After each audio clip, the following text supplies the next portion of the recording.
तो वहाँ पे चिल्लाते हुए कह रहा था आखिर वो बच्चे थे कौन, मैं तो उनका चेहरा भी नहीं देख पाया। लेकिन समझ मुझे इस बात की नहीं आ रही कि आखिर इतने सारा पावरफुल बच्चे गॉडमून क्लैन के पास कैसे आ गए। आखिर गॉडमून क्लैन ने इस समय में ऐसा क्या कर दिया जो उन्हें इतने सारा पावरफुल डिसेंडेंट्स मिल रहे हैं। नहीं, मुझे कुछ भी करके उन्हें खत्म करना ही होगा। जबकि वहीं दूसरी तरफ हम देखते हैं कि मिस यूजिंग भी वहाँ पे चिल्लाते हुए गॉडमून क्लैन के दुश्मनों से कहती है गॉडमून क्लैन अब मेरी प्रोटेक्शन में है। अगर तुम में से किसी ने भी मैली आंख से गॉडमून क्लैन की तरफ देखा भी तो मैं तुम्हारी क्लैन का नामो निशान मिटा दूंगी। लेकिन अभी मिस यूजिंग वहाँ पे ये सब कह ही रही थी कि तभी हम देखते हैं कि सुप्रीम गार्डियन गॉड वहाँ पे आते हुए मिस यूजिंग से कहते हैं यूजिंग तुम एक गार्डियन गॉड हो जिसके चलते तुम इस तरह से बार बार स्मॉल वर्ल्ड के मैटर्स के अंदर इंटरफेयर नहीं कर सकती। ये गॉडमून क्लैन और उस डीमन का आपसी मामला है, तुम्हें इस सब में इंटरफेयर नहीं करना चाहिए था और न ही उसकी माचा सोल बॉडी के ऊपर अटैक करते हुए उसे खत्म करना चाहिए था। सुप्रीम गार्डियन गॉड की ये बात सुनकर हम देखते हैं कि मिस यूजिंग वहाँ पे गुस्सा होकर चिल्लाते हुए कहती है तो तुम यहाँ पे ये कहना चाह रहे हो कि कोई डीमन यहाँ पे आकर मेरी फैमिली मेंबर्स को जान से मार दे और मैं यहाँ पे सिर्फ इसलिए चुप बैठी रहूं ताकि तुम्हारी ये बेकार की रूल्स ना टूटे। तुम एक सुप्रीम गार्डियन गॉड हो, तुम्हारा काम है यूनिवर्स में पावर को बैलेंस रखना और अगर लॉजिकली देखा जाए तो मैंने तुम्हारा कोई भी रूल नहीं तोड़ा।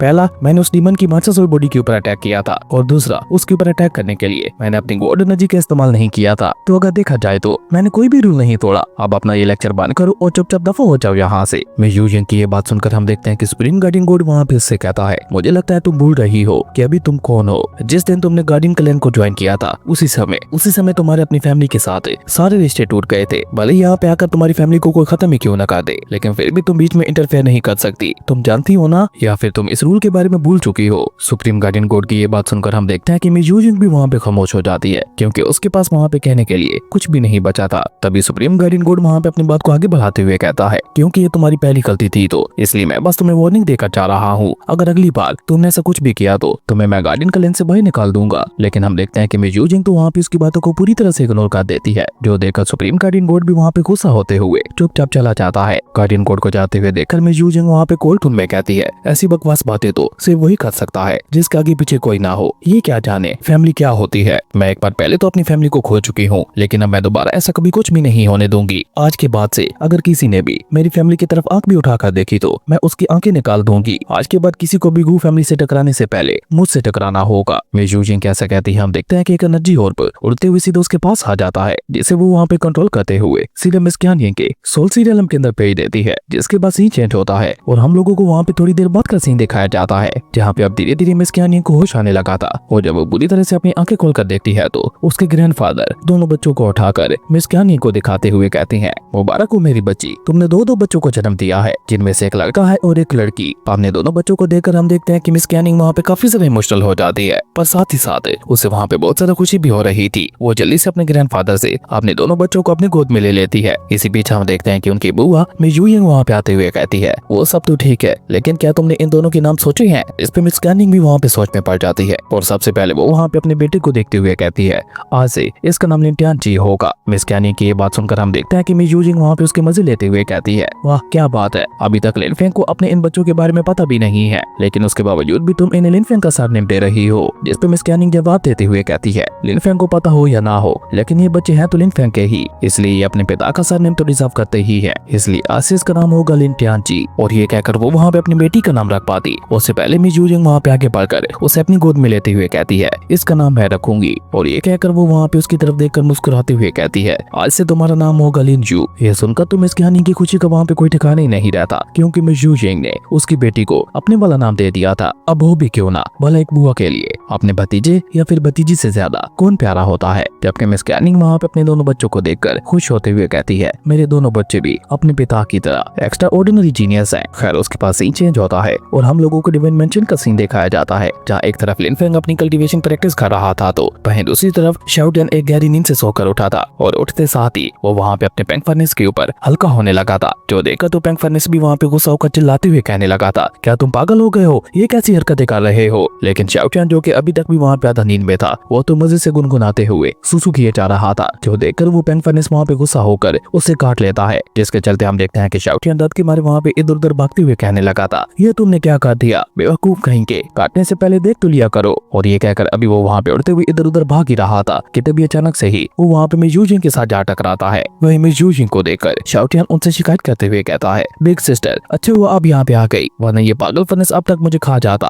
प्लीज मुझे इससे बचा लीजिए। और ये कहते कहते शाओटियन वहीं पे गिरकर बेहोश हो जाता है, जो देखकर आखिर में यूजिंग वहाँ पे अपनी एनर्जी का इस्तेमाल करते हुए उस फर्नेस को वहाँ पे शाओटियान से दूर कर देती है और उसके बाद दोनों को वहाँ पे खुद से दूर फेंक देती है। इसी बीच हम देखते हैं कि लिन फेंग वहाँ पे आगे बढ़कर अपनी बड़ी बहन से कहता है, सीनियर सिस्टर आप इतने समय तक कहाँ पे थी और मिस क्या नहीं कहाँ है, वो आपके साथ क्यों नहीं आई, वो तो आपके साथ ही आने वाली थी ना, तो फिर क्या हो गया। लिन फेंग को वहाँ पे इस तरह से मिस क्या के लिए परेशान होते हुए देखकर मिस यूजिंग उसकी टांग खींचते हुए कहती है, वाह क्या बात है, देखो तुझे क्या जमाना आ गया, एक बड़ी बहन अपने छोटे भाई से मिलने के लिए आई है लेकिन भाई को तो उसकी परवाह ही नहीं है, वो उससे बस किसी और के बारे में ही पूछा जा रहा है। मिस यूजिंग की ये बात सुनकर हम देखते हैं कि लिन फेंग भी वहाँ पे एक पल के लिए हड़बड़ा जाता है लेकिन वो जल्दी से वहाँ पे सीरियस होकर मिस यूजिंग से कहता है, सीनियर सिस्टर प्लीज मजाक मत कीजिए और बताइए मुझे मिस क्या नहीं कहा है। लिन फेंग को वहाँ पे इस तरह से मिस क्या के लिए परेशान होते हुए देखकर मिस यूजिंग भी सीरियस होकर उसे जवाब देते हुए कहती है, चिंता मत करो, उसे अपने गोड मून क्लैन के अंदर कुछ काम था इसलिए वो अब आगे कुछ समय के लिए अपने गोड मून क्लैन में ही रहने वाली है। मिस यूजिंग की ये बात सुनकर हम देखते हैं कि लिन फेंग वहाँ पे परेशान होते हुए कहता है, क्या कहीं गोड मून क्लैन के ऊपर कोई खतरा तो नहीं आ गया। गोड मून क्लैन के ऊपर खतरे का मतलब है कि मिस क्यानी की जान के ऊपर खतरा, मैं अभी जा रहा हूँ उसे बचाने के लिए। लेकिन ये कहकर लिन फेंग वहाँ से जा पाता उससे पहले मिस यूजिंग वहाँ पे आगे बढ़कर उसे रोकते हुए कहती है, आखिर तुम इतने ज्यादा परेशान क्यों हो रहे हो, क्यानी बिल्कुल सेफ है और क्या तुम्हें वाकई लगता है कि मेरे रहते उसे कोई नुकसान पहुंचा सकता है, और क्या तुम भूल गए मैंने तुमसे क्या कहा था। मैं अभी भी चाहती हूँ कि तुम इसी डिमेंशन में रोककर अपनी प्रैक्टिस के ऊपर ध्यान दो। वैसे भी बाहर की तरफ तुम्हारे बहुत ज्यादा दुश्मन घूम रहे हैं, अगर उन्हें तुम्हारे और क्यानी के रिश्ते के बारे में पता चल गया तो वो तुम्हें तो कुछ नहीं कहेंगे लेकिन वो क्यानी को टारगेट कर सकते हैं जिसके चलते फिर बाद में तुम्हारी मुसीबत 2 गुना ज्यादा बढ़ जाएगी। तो अब बताओ क्या वाकई तुम बाहर जाकर अपने दुश्मनों को उसके बारे में बताना चाहते हो। मिस यूजिंग की ये बात सुनकर हम देखते हैं कि लिन फेंग तो उसे वहाँ पे कोई जवाब नहीं देता लेकिन शाओटियान आगे बढ़कर सवाल करते हुए पूछता है, वो सब तो ठीक है लेकिन आपके कहने का मतलब क्या है, अब हम दोबारा मिस क्यानिंग से कभी भी नहीं मिल पाएंगे। जिसमें मिस यूजिंग वहाँ पे सीधे सीधे जवाब देते हुए कहती है, अगर तुम दोनों वाकई में मिस क्यानिंग से मिलना चाहते हो तो उसके लिए तुम लोगों को सबसे पहले खुद को इमॉर्टल गॉड एम्परर रियलम तक पहुंचाना होगा क्योंकि तभी तुम उसकी हिफाजत कर पाओगे। अगर तुम लोग उससे पहले उसके पास चले जाते हो तो तुम दोनों खामखा खुद को तो मुसीबत में डालोगे ही साथ उसकी भी रक्षा नहीं कर पाओगे। मिस यूजिंग की ये बात सुनकर हम देखते हैं कि लिन फेंग को भी वहाँ पे अपनी गलती का एहसास होता है और वो सीरियस होकर मिस यूजिंग से कहता है, सीनियर सिस्टर आप बिल्कुल ठीक कह रही हो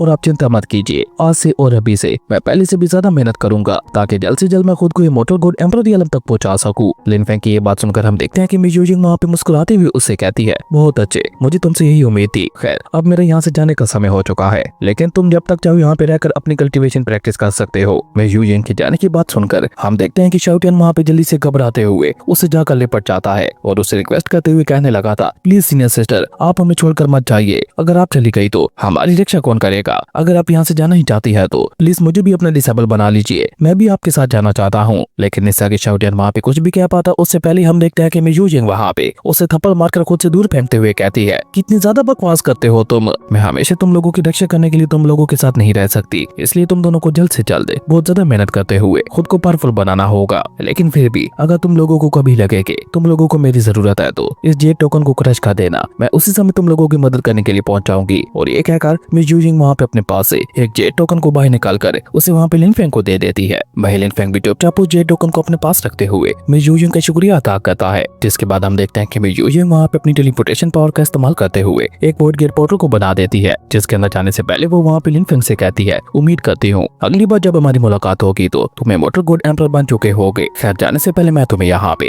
इमॉर्टल गॉड एम्परर की एक और एबिलिटी के बारे में बता देना चाहती हूँ। जब तुम इमॉर्टल गॉड एम्परर बन जाओगे तो तुम अपनी पावर का इस्तेमाल करते हुए खुद से एक स्मॉल वर्ल्ड को क्रिएट कर सकते हो जहाँ पे तुम्हारी इजाजत के बगैर कोई भी नहीं जा पाएगा और तुम वहाँ पे अपने पैरों को सुरक्षित रख पाओगे। और ये कहते कहते मिस यूजिंग वहाँ से चली जाती है। खैर उसके बाद सीन चेंज होता हम लोगों को वहाँ पे पूरे 7 सालों के बाद एम्परर डोंगजी वाले डिवाइन मैंशन का सीन दिखाया जाता है जहाँ पे 7 सालों के बाद मिंग काफी ज्यादा बड़ा हो गया था और साथ ही साथ वो half step God king realm में भी पहुंच चुका था। तभी उसकी दोनों बहनें लिन चाओयू और लिन नाओयू दोनों वहाँ पे मिंग के पास आते हुए उसे कहती है, बिग ब्रदर हमने सुना है कि तुमने एक बार फादर के साथ बैठकर वाइन पिया था, क्या वाकई ये सच है? इवन मैंने तो ये भी सुन रखा है कि आप दोनों ने मिलकर एक बार एक सोर्ड सेट को ज्वाइन किया था जहाँ पे आप दोनों की पावर भी एक ही लेवल पे आ गई थी, क्या वाकई ये सारी बातें सच है? अपनी दोनों बहनों की ये बात सुनकर हम देखते हैं कि बेचारा मिंग वहाँ पे सोच में पड़ जाता है। उसे वहाँ पे कुछ समझ ही नहीं आ रहा था कि आखिर वो उन दोनों को क्या जवाब दे, इसलिए वो वहाँ पे उन दोनों का सर सहलाते हुए कहता है, मैं कई महीनों के बाद वापस घर लौट रहा हूँ और इतने महीनों के बाद आने के बावजूद भी तुम दोनों बस मुझसे सवाल पूछे जा रही हो, ये नहीं कि अपने बड़े भाई को कुछ खिला ही दे। अगर तुम दोनों मिलकर मुझे अपने हाथों से खाना खिलाती हो तो मैं तुम दोनों को अपने और फादर की जर्नी के बारे में जरूर बताऊंगा। मिंग कैसा कहते ही हम देखते हैं कि वहाँ पे उन दोनों में से एक बहन है मिंग को चाय सर्व करती है तो दूसरा वहाँ पे उसे मसाज देने लगी थी और उसके बाद वो दोनों वहाँ पे पाफे से उससे अपने अपने पिता और उसके बारे में सवाल करने लगी थी, जिस पे मेंगटियान भी उन्हें वहाँ पे अपने और अपने पिता की जर्नी के बारे में बताने लगा था, जिसके बारे में सुनकर वो दोनों ही बहनें बहुत ज्यादा एक्साइटेड दिखाई दे रही थी। मेंगटियान अपनी बात आगे बढ़ाते हुए कहता है कि मैंने और फादर दोनों ने मिलकर टाइसेट को ज्वाइन किया था और वहाँ पे हम दोनों ने मिलकर डार्क डीमन गॉड का मुकाबला करते हुए उसे भी वहाँ पे खत्म कर दिया था, और जब टाइसेट मुसीबत में था तो हम दोनों ने मिलकर ही टाइसेट को बचाया था। अपने पिता के बारे में इतना सब कुछ सुनकर वो दोनों ही वहाँ पे बहुत ज्यादा एक्साइटेड हो जाती हैं, क्योंकि बेचारी उन दोनों को अभी तक वहाँ पे अपने पिता से मिलने का मौका नहीं मिल पाया था। तभी वो दोनों बहनें वहाँ पे आगे बढ़कर अपने बड़े भाई को गले लगाते हुए कहती है, बिग ब्रदर आप कितने ज्यादा लकी हो जो अपने फादर के साथ समय बिताया था, काश हमें भी फादर के साथ मिलने का मौका मिल पाता, आप हमें भी फादर के साथ मिलवाओगे ना। जिसपे मेंगटियान मुस्कुराते हुए कहता है कि तुम लोग चिंता मत करो, मैं तुम दोनों को जरूर उनसे मिलवाऊंगा। जिसपे वो दोनों वहाँ पे उससे सवाल करते हुए पूछते हैं कि वो सब तो ठीक है, लेकिन इतना समय गुजर गया, आखिर फादर हमसे मिलने के लिए क्यों नहीं आए, और आखिर वो है कहाँ, क्या उन्हें हमारी याद नहीं आती। इस पे वो वहाँ पे उन दोनों को जवाब देते हुए कहता है, तुम दोनों चिंता मत करो, जब मैं गॉड किंग रियलम के पीक पे पहुंच जाऊंगा तो मैं खुद हमारे फादर को ढूंढने के लिए जाऊंगा। लेकिन इससे आगे मेंगटियान वहाँ पे कुछ भी कह पाता उससे पहले हम देखते हैं कि अचानक से उसे वहाँ पे चक्कर आना शुरू हो जाते हैं, जो देखकर मेंगटियान वहाँ पे परेशान होते हुए कहता है, मुझे यहाँ पे कुछ अच्छा नहीं लग रहा। और तभी देखते ही देखते मेंगटियान की बॉडी वहाँ पे नीली पड़ना शुरू हो जाती है, जो देखकर वो दोनों ही बहनें वहाँ पे खुश होने लगी थी। लेकिन देखते ही देखते मेंगटियान वहाँ पे पीछे की तरफ गिरते हुए बेहोश हो गया था। तभी लिन जाओ वहाँ पे गुस्सा होते हुए अपनी छोटी बहन से कहती है, लिन आओ यू, क्या तुम पागल हो गई हो, मैंने तुम्हें चाय में नींद की गोली मिलाने के लिए कहा था और तुम हो के तुमने उसके अंदर पॉइजन ही मिला दिया। जिस पे वो माफी मांगते हुए कहती है कि मुझे माफ करना, मुझे मेडिसिन की ज्यादा नॉलेज नहीं है, इसलिए लगता है कि मैंने गलत बोतल को उठा लिया था। जिस पे लिन जाओ उससे कहती है, खैर कोई बात नहीं, चिंता मत करो, हमारे बड़े भाई के पास डिवाइन फिनिक्स बॉडी है, जिसके चलते ये मामूली सा पॉइजन उनका कुछ भी नहीं बिगाड़ सकता। और ये कहकर वो दोनों वहाँ पे मेंगटियान की तलाशी लेते हुए उसके पास एक चाबी को चुरा लेती हैं, जिसके बाद वो दोनों ही वहाँ पे उसकी का इस्तेमाल करते हुए टेलीपोर्टेशन गेट के पास पहुंच जाती है। वो दोनों ही वहाँ पे उस टेलीपोर्टेशन गेट के इस्तेमाल करते हुए अपने फादर के पास जाना चाहती थी, लेकिन वहाँ पे जाने के बाद लिन आउयू उससे कहती है, मुझे तो लगता है कि हमें ये नहीं करना चाहिए, क्योंकि एक बार माँ ने मुझे बताया था कि आउटसाइड वर्ल्ड में हमारे फादर और हमारे ग्रैंडफादर के बहुत ज्यादा दुश्मन है, और अगर गलती से उन्हें हमारे बारे में पता चल गया तो वो हाथ धोकर हमारे पीछे पड़ जाएंगे। जिस पे लिन जाओ उसे वहाँ पे डांटते हुए कहती है, तुम खामखा ही डर रही हो, हमारे ग्रैंडफादर इस यूनिवर्स के सबसे पावरफुल कल्टीवेटर है, तो फिर भला हमें कौन नुकसान पहुंचा सकता है, और अगर आज हम लोग यहाँ से बाहर नहीं गए तो हम दोनों कभी भी अपने बड़ी भाई मेंगटियान और अपनी बहनों की तरह पावरफुल नहीं बन पाएंगे। और क्या तुम्हें नहीं पता, एक बार हमारी दोनों बड़ी बहनों ने भी हमारे पिता को ढूंढने के लिए एक वॉइड गेट पोर्टल का इस्तेमाल किया था, और वो दोनों गलती से उन्हें ढूंढते हुए एक मोस्टर रियलम के अंदर चली गई थी, लेकिन फिर भी हमारे फादर ने उन्हें बचा लिया था। लेकिन इसके बावजूद भी हम देखते हैं कि लिन आउयू को तो अभी तक भी वहाँ पे काफी ज्यादा डर लग रहा था। जिस पे लिन जाओ उसे हौसला देते हुए कहती है, चिंता मत करो, मैं तुम्हारे साथ हूँ ना, और हो सकता है अपनी जर्नी के दौरान हम दोनों भी इतने ज्यादा पावरफुल बन जाएंगे, ब्रदर मेंगटियान और हमारी दोनों बड़ी बहनें भी हमारा मुकाबला ना कर सके। ये सुनकर तो लिन आउयू भी वहाँ पे काफी ज्यादा एक्साइटेड हो जाती है, और ये कहकर वो दोनों वहाँ पे बहुत ही तेजी के साथ मेंशन से बाहर की तरफ भागना शुरू कर देती है। जिसके साथ ही हमारा ये कमाल का एपिसोड यहीं पे खत्म हो गया था। दोस्तों अगर आप लोगों को ये वीडियो अच्छी लगी तो लाइक करते हैं, और अगर चैनल पे नए आए हो तो सब्सक्राइब करते जाना। तो मिलता है एक नई वीडियो में, तब तक के लिए बाय।